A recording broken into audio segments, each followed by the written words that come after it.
BP exec's husband made $1.76 million from insider trading by snooping on her calls while working from home. Who says spying on your spouse is bad for the marriage? It's unhealthy. Someone's going through their partner's phone right now, and I guarantee you it won't net them one nickel. $1.76 million buys you a lot of chances to apologize later. After all, it's just a little fraud. It's not like it's illegal or anything. The husband of a former BP merger and acquisitions manager has admitted making nearly $1.8 million with info he got from eavesdropping on his wife's phone calls while she worked remotely. He was going to get her a gift with some of the money. Come on. Tyler Loudon, 42 of Houston, pleaded guilty to securities fraud Thursday from using info he got from listening into his wife, who has since filed for divorce, and been fired by the oil and gas conglomerate. Loudon and his wife, identified by the Mirror as Emily Krause, were working remotely in a small Airbnb during a trip to Rome in December 2022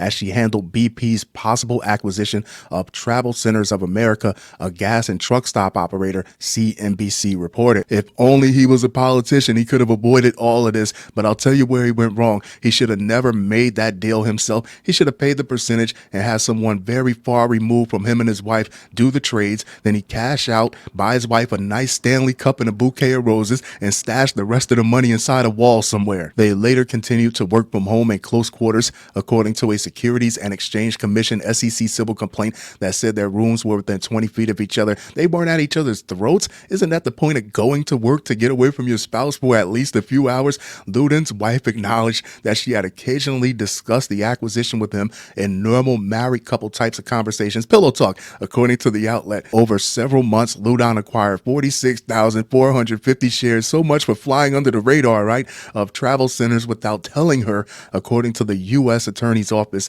When TravelCenters announced the London-based BP acquisition on February 16, 2023, triggering its 71% stock jump, Loudon sold all of the shares and made $1.76 million, officials said. In March, cha-ching, in March 2023, the Financial Industry Regulatory Authority asked the oil and gas conglomerate for a list of everyone who was in the know about the acquisition before it happened, according to CNBC. A former BP worker who had worked on the acquisition later told Loudon's wife about having to disclose her address and other personal details to comply with the FINRA request. Here's how you know the game is rigged for all but a select few, and he wasn't one of the select few. So here comes the pit boss to shake you down. Have you been counting cards? What's your system? What's your system? Because the house always wins, and you're not part of the house, so you must be cheating. When Loudon's wife told him about her conversation with the former employee, he asked her if current employees would receive the same scrutiny.